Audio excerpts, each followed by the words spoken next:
You ever look back at who you were a few years ago and think, wow, I would not survive myself today? Not because you were terrible, but because you were operating on autopilot, reacting, defending, absorbing everything like it was personal weather. Carl Jung said, "The privilege of a lifetime is to become who you truly are." And here's the plot twist. Emotional maturity isn't a finish line. It's the moment you stop running from yourself long enough to actually meet the person doing the running.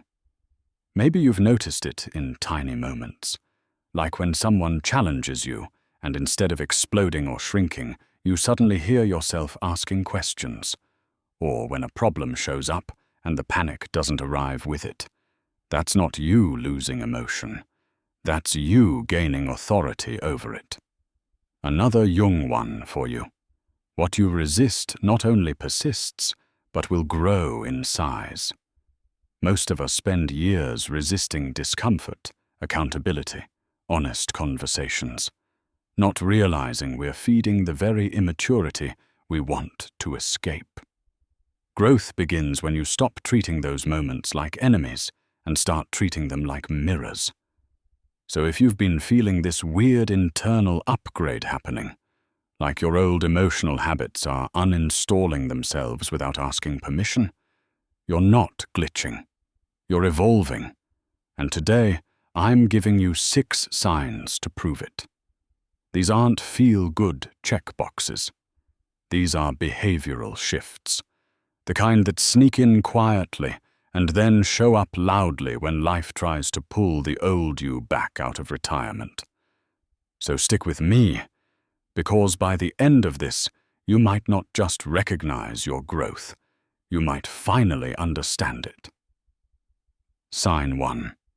You pause before reacting. You know the old version of you didn't have a pause button. Something happened and boom. Emotional response launches instantly, like a fire alarm that goes off even when someone just burns toast. But now, you feel the impulse rise, and instead of being yanked forward by it, you step back internally and watch it. That's the pause, that tiny invisible moment where you used to have 0 space between trigger and reaction. And now you suddenly do. Jung said, between stimulus and response, there is a space. In that space is our power to choose our response. That space is new territory for you. And the fact that you're standing in it means you're changing at the level most people never notice. Let me give you a real-life snapshot that might feel familiar. Someone sends you a message that feels sharp, passive-aggressive, or unfair. Your stomach does that little drop. You know the feeling. The mental draft of your response starts writing itself. Bold, italic, underlined. Old, you would hit send while the anger was still warm. But new you reads it twice, feels the spark, then says, wait, let me not respond from the wound. You put the phone down, not because you're avoiding conflict, but because you're refusing to let emotion cosplay as clarity. That is emotional adulthood right there. Or, picture this. A plan falls apart last minute. There's a flicker, frustration, disappointment, that urge to let everyone know how inconvenient this is. But instead of turning it into a dramatic broadcast, you hear yourself saying something like, "All right, this is annoying, but let's adjust." And you actually mean it. That's the moment you realize your emotions are no longer driving the car. They're giving directions from the passenger seat. Jung also said, the most terrifying thing is to accept oneself completely. And part of accepting yourself is finally seeing your emotional impulses for what they are. Energy, not identity. Information, not commands. So the pause isn't hesitation. It's discernment.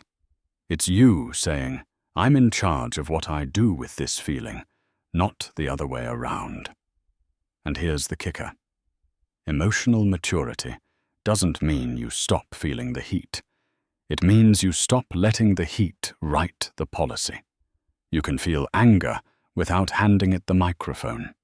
You can feel hurt without letting it design the revenge strategy. You can feel triggered without letting it audition for control again. If you have a pause now, where you used to have an explosion, that's not a small sign. That's the foundation everything else in this video is built on.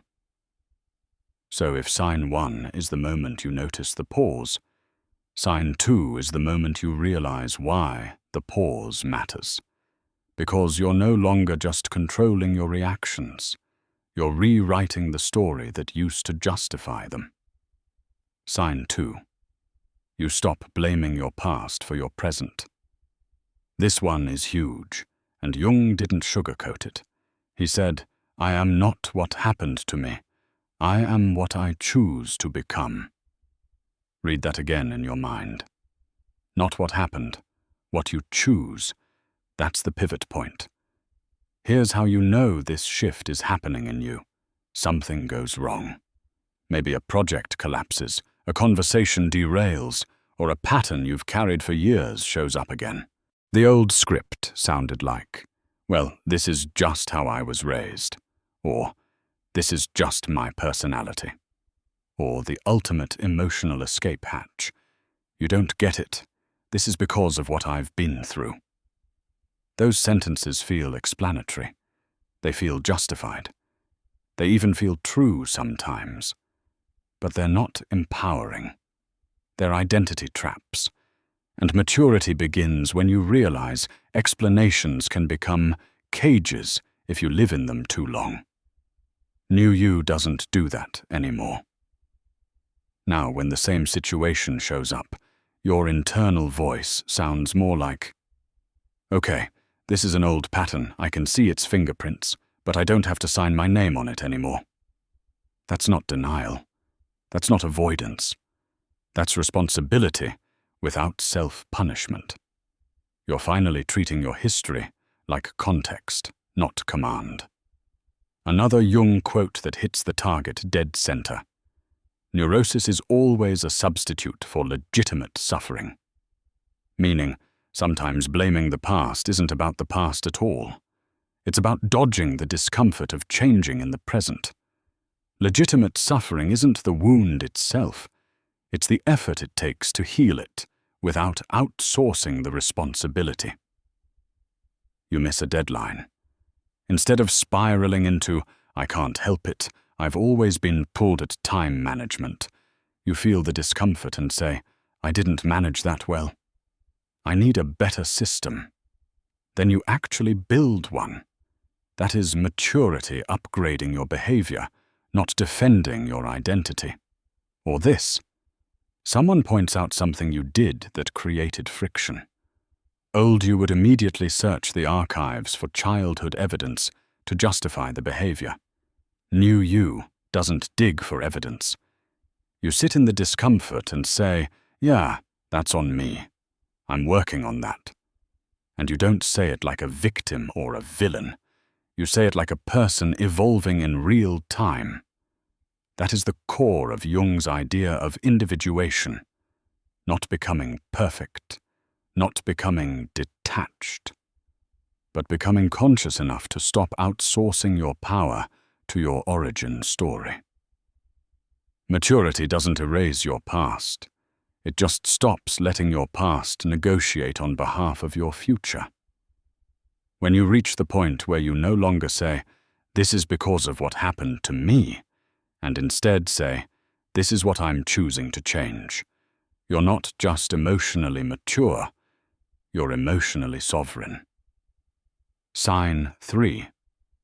You apologize without needing to explain yourself first. Okay, this is where growth stops being quiet and starts being visible to other people.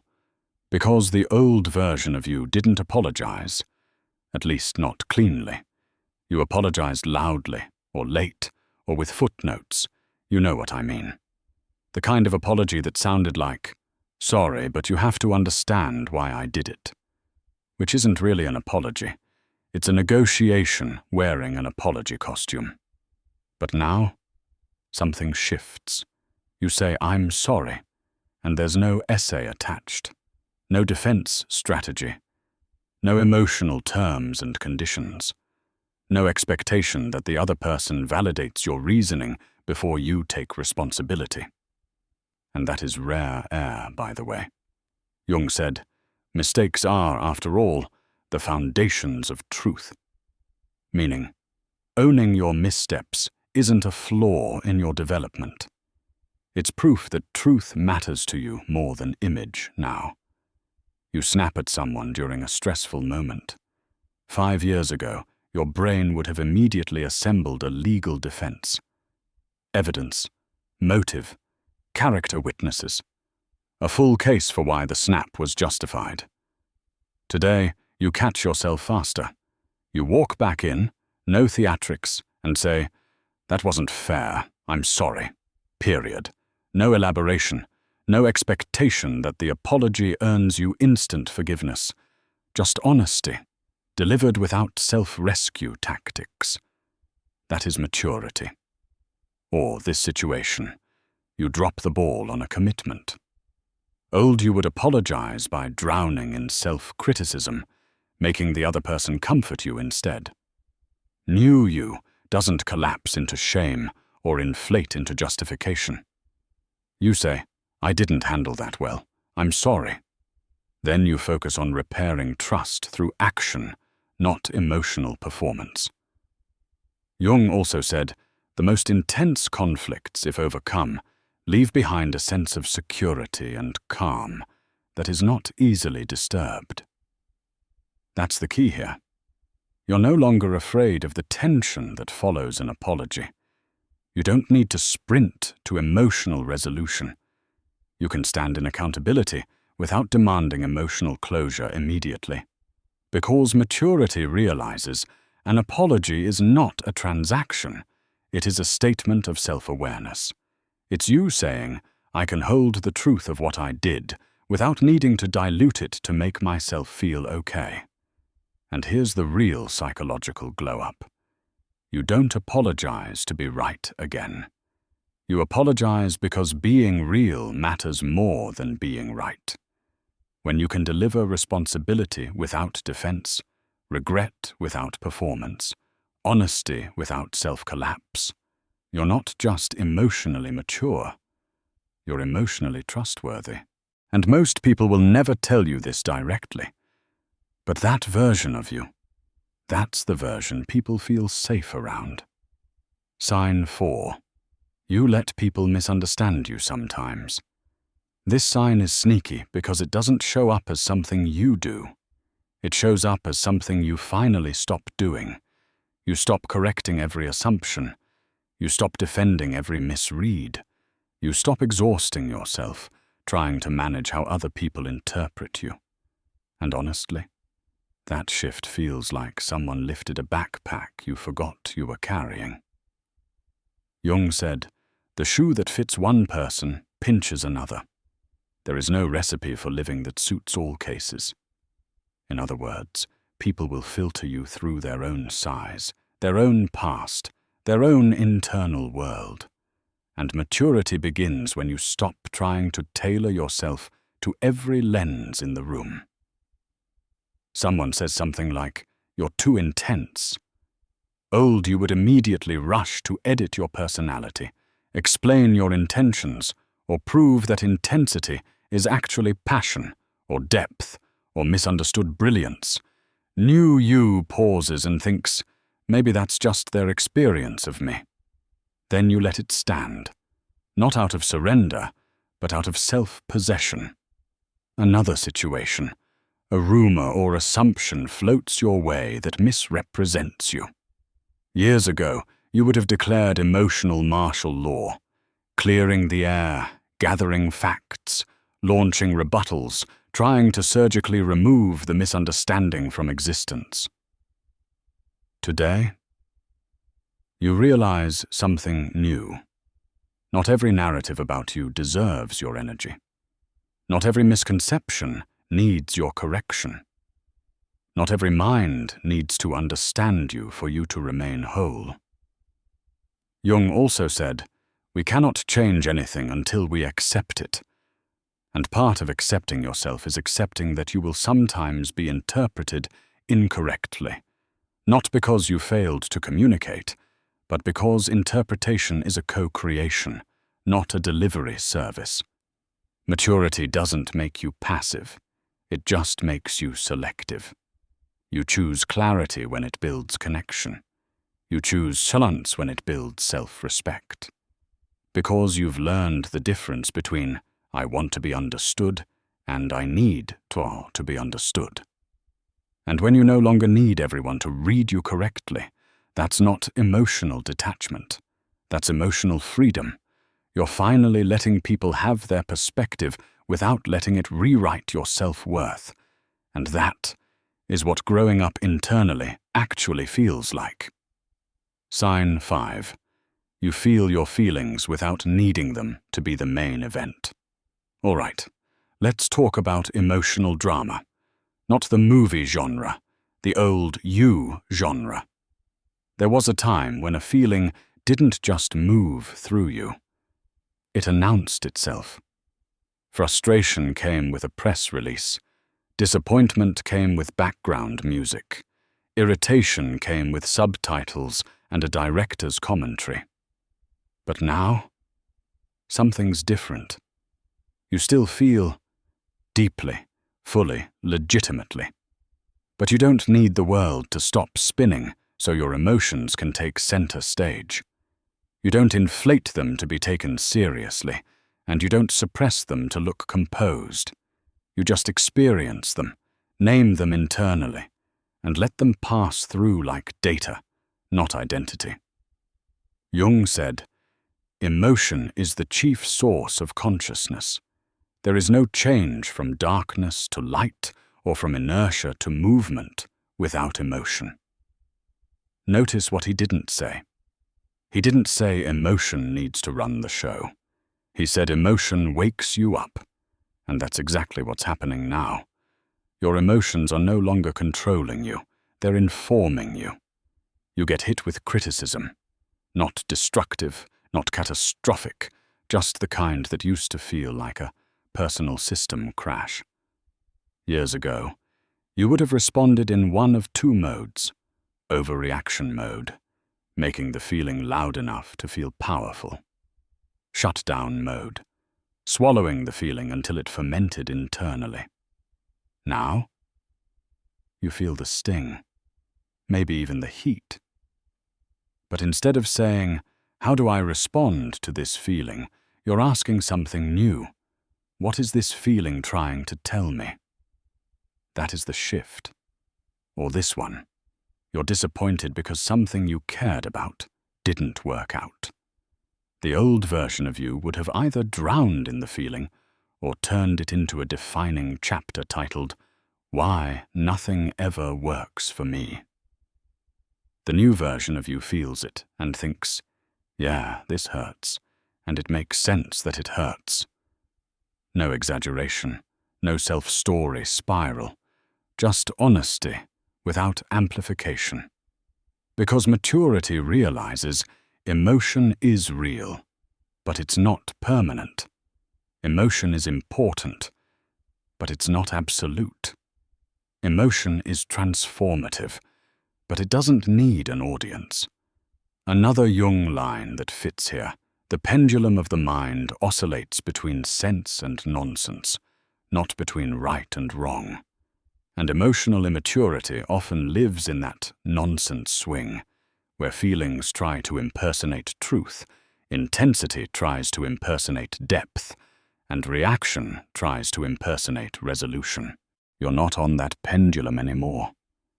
You've stepped back far enough to let emotion be the fuel, not the identity, the signal, not the personality, the movement, not the master. You can be upset without making it your brand. You can be hurt without making it your biography. You can be angry without letting it draft the speech. That is not emotional numbness. That is emotional literacy. And that is a level most people spend their lives circling, but never land in. Sign 6. You set boundaries without spiraling into guilt or needing to justify them. This is the moment you realize a boundary isn't a rejection. It's a calibration. There was a time when saying no felt like you had to defend it in court. If you turned something down, your mind immediately started generating arguments, emotional justifications, worst-case outcomes, contingency plans for everyone's possible disappointment. But now, you say no, and you don't collapse into a guilt loop afterward. You don't spend the next 48 hours emotionally auditing yourself. You don't need to over-explain to make the other person comfortable with your decision, because the new version of you understands something simple but revolutionary. No is a complete sentence when you trust yourself. Jung said, "The most painful thing is losing yourself in the process of loving someone too much and forgetting that you are special too. You're no longer doing that. You're no longer setting yourself on fire internally just to keep every situation warm. Someone asks you to take on something that drains you, not harmful, just emotionally or mentally expensive. Old you would have said yes while thinking no, then resented yourself for agreeing, then resented them for asking, then resented the universe for the position you put yourself in. Today, you feel the impulse to please, you acknowledge it, then you choose differently. I can't take that on right now. No theatrics, no over-rescuing their reaction, no self-punishment after. Or this one. You remove yourself from something that consistently pulls more from you than it gives. Years ago, you would have justified it by making the situation catastrophic in your head, convincing yourself you needed to leave because it was the worst thing ever. Now, you leave because you've simply learned your emotional budget. That's not fragility. That's clarity. Maturity isn't loud here. It's efficient. You protect your energy without turning the other person into the antagonist. You honor your limits without treating them like flaws. You choose yourself without needing permission from everyone else's comfort. And here's the real twist. You're not avoiding discomfort by setting boundaries anymore. You're avoiding unnecessary self-abandonment. Jung also said, freedom extends only as far as the limits of our consciousness. Your consciousness is expanding. That's why your boundaries feel less like emotional war and more like emotional self-governance. You're not building walls, you're choosing doors. And you're finally choosing the ones you can walk through without losing yourself on the way. So there you have it. 6 signs you're actually growing emotionally, and if even half of these hit home, you're not imagining this shift inside you. You're becoming someone who responds instead of reacts, owns instead of excuses, and prioritizes emotional clarity over chaos. Remember what Jung said, I am not what happened to me, I am what I choose to become. Every pause, every apology, every boundary you set, that's you choosing your growth. That's you writing the version of yourself that you'll look back on one day and thank. Now I want to hear from you. Which of these 6 signs do you see in yourself already? Drop it in the comments. Let's get real about growth. You're not just watching growth, you're living it.